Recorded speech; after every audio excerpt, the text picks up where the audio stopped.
8895 ou ainda acesse bigbar.pedir.bis. Jovem Pan News. Jovem Pan News.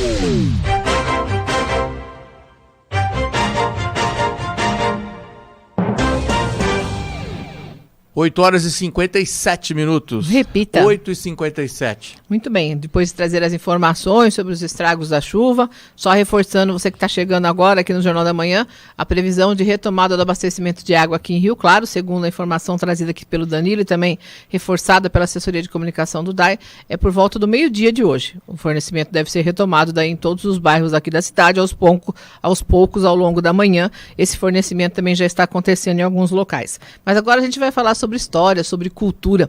Nós já estamos aqui no estúdio com o reverendo Juliano Bernardino de Godoy, que também é historiador, para falar um pouquinho a respeito de sua obra. Ele que trouxe aí a história do ginásio vocacional, e nós vamos conversar um pouquinho também sobre essa história do vocacional e o trabalho do Juliano como historiador. Bom dia, seja bem-vindo, reverendo. Bom dia, Carla, bom dia, Bidu, bom dia a todos, ouvintes e telespectadores aqui do Jornal da Manhã.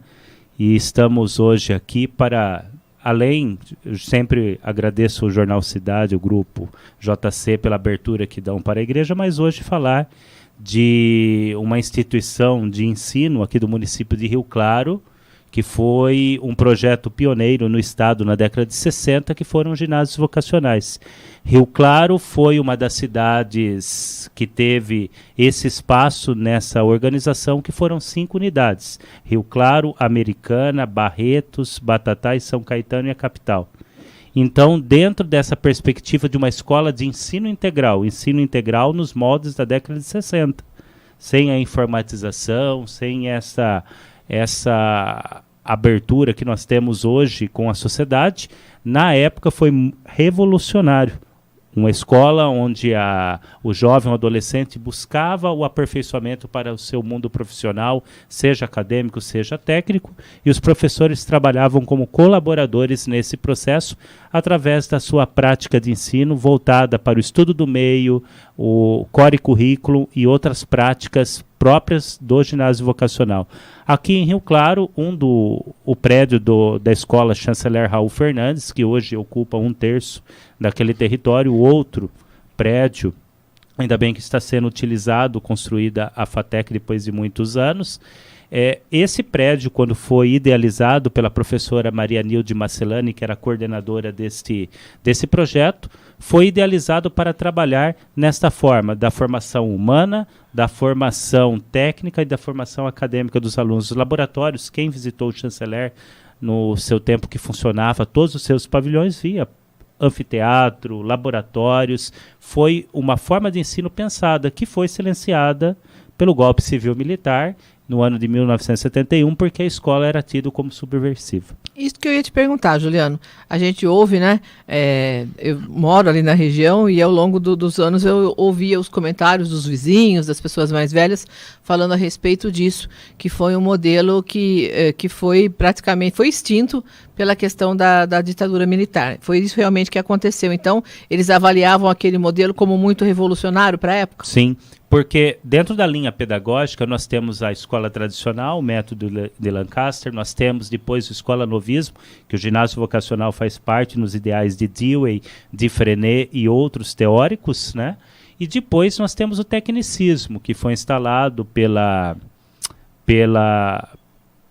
golpe civil-militar, pelos presidentes militares que queriam uma educação apenas voltada para o trabalho e não para o conhecimento e o questionamento. Disciplinas de filosofia, sociologia foram retiradas da grade curricular e substituídas pela educação moral e cívica e ordem social política, a organização do país. Então, essas disciplinas de cunho, que tinham uma visão questionadora e tudo mais, só retornaram à grade curricular na década de 90 com a redemocratização do Brasil. Esse sistema, essas escolas, né, do modelo do vocacional, elas foram construídas com recursos federais, estaduais, eram das próprias cidades? Como é que foi a formação dessa rede? O serviço vocacional fazia, aqui no estado de São Paulo, parte da Secretaria da Educação Estadual. Então era uma pasta dentro, o serviço vocacional dentro da Secretaria de Educação do Estado de São Paulo. Foi uma experiência aqui no nosso estado, baseado nas classes experimentais da cidade de Socorro, lá na década de 50, pela própria Maria Nilde Marcellani, e também na escola de Sèvres, na França, e outras práticas também educativas que visavam que o aluno fosse, juntamente com os professores, a ação desse conhecimento. Então, o ginásio vocacional, para a época, ele foi revolucionário, porque nós estamos falando de um contexto de uma sociedade da época que teve muitos avanços com essa forma educacional. Hoje, falar de ensino em tempo integral, como nós temos no estado de São Paulo, é uma situação assim até próxima, porque já é uma realidade, tanto nos colégios públicos como particulares. Mas, para este momento, foi uma inovação. E isso foi registrado, esse trabalho, que se tornou livro em 2021, né, começou a sua edição em 2020, bem na pandemia. Em 2021 ele foi lançado. É o meu trabalho de mestrado, de conclusão do curso do mestrado em Educação na Universidade Metodista de Piracicaba, na Unimep, que durante 2 anos eu estudei documentos, inclusive a hemeroteca do Jornal Cidade, que se encontra no Arquivo Público Municipal. A equipe do arquivo forneceu essa abertura e é aberto a todos os pesquisadores.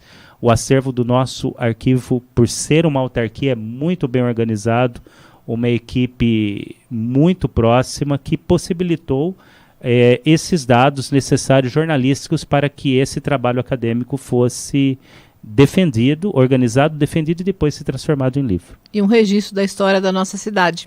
Infelizmente o prédio perdeu muitos setores, não puderam ser reaproveitados. Agora a FATEC praticamente está sendo reconstruída. Muita coisa se perdeu nos prédios, também devido ao abandono de mais de 20 anos. E é importante deixar esse período da história registrado, né, Juliano? Sim, Carla. E tem muita gente que fala um pouco sem conhecimento de causa, o prédio é do Estado. Sempre existiu críticas, a prefeitura não pode entrar em prédio do Estado. Existem normas. Mas é poder público. Poder público municipal é uma coisa, poder público estadual é outra e poder público federal é outra.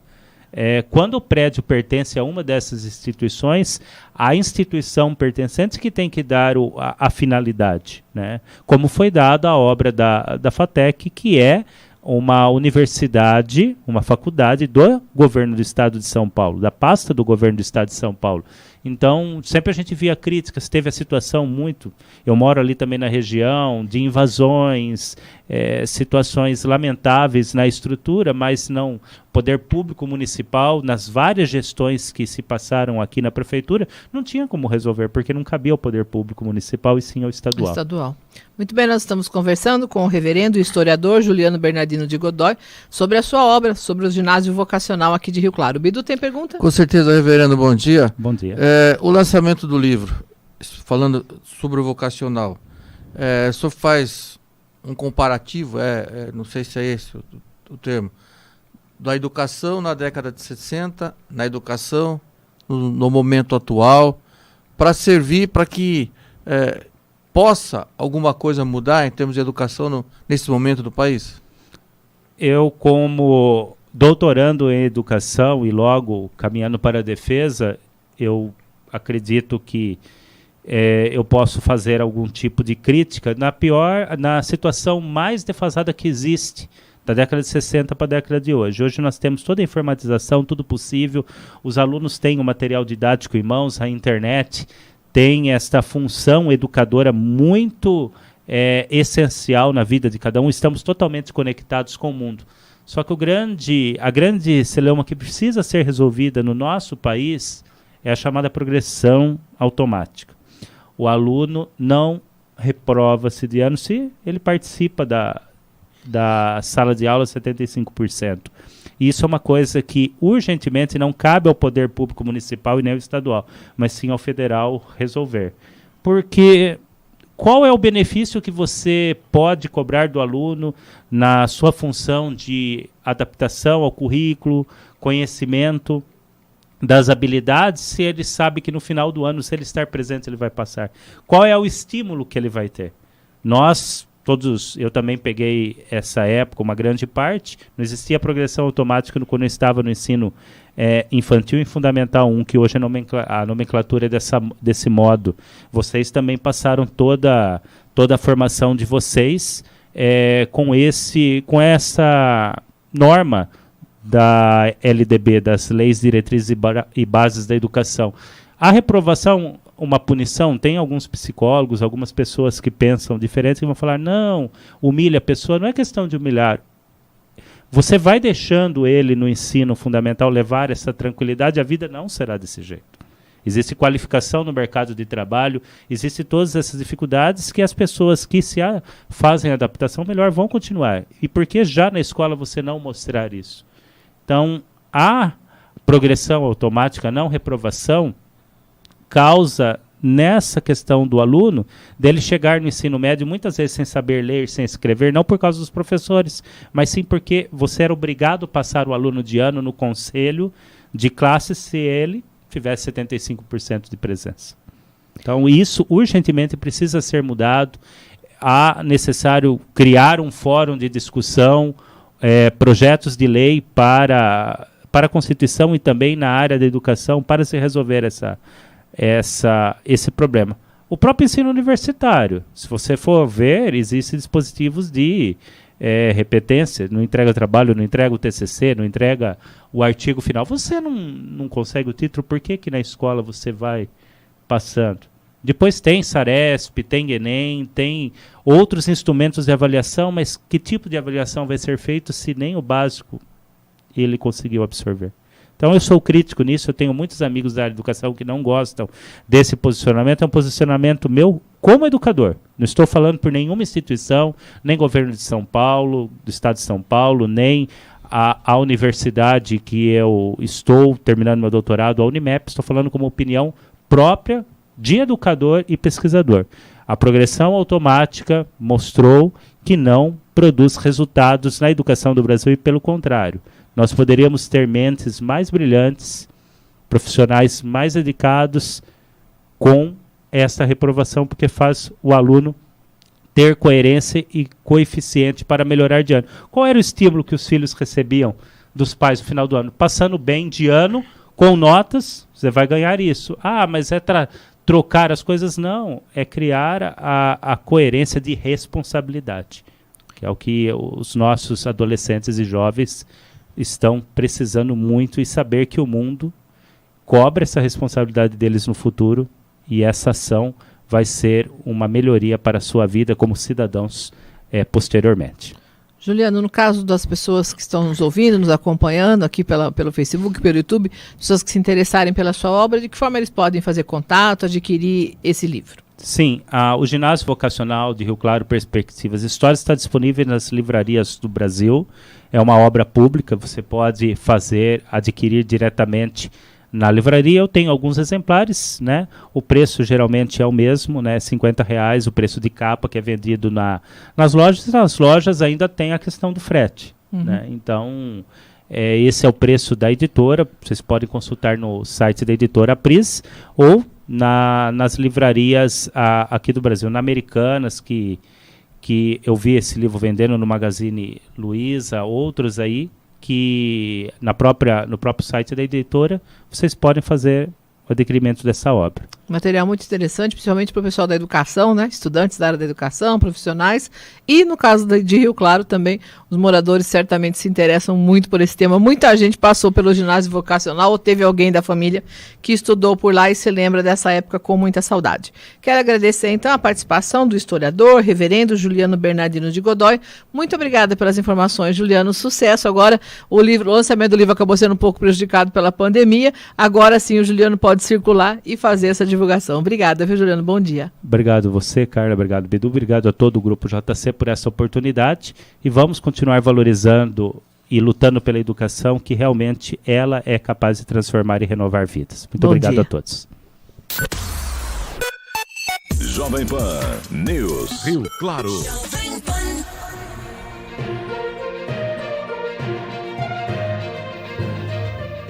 Muito bem, são 9h11. Repita. 9h11. E Rio Claro chegou a 698 óbitos por Covid, sendo que as mais recentes vítimas fatais são 2 idosas, 1 idoso e 1 homem. A informação está em boletim divulgado nesta sexta-feira pela Fundação Municipal de Saúde. O boletim registra também 135 novos casos da doença nesta semana, totalizando agora 35.257 casos. O município tem 3 pessoas internadas em leitos Covid, sendo uma em UTI. Até o momento, 34.368 pessoas se recuperaram da doença em Rio Claro. E tem futebol hoje também? Os 2 times entram em campo? Encerramento da fase de classificação da Série A2, o Velo joga em Piracicaba contra o 15 a partir das 15 horas e no mesmo horário o Rio Claro recebe o Comercial do Ribeirão Preto no Chimitão. A Jovem Pan fala de esportes a partir das 14 horas e 40 minutos. Muito bem, quero desejar um ótimo trabalho à equipe de esportes.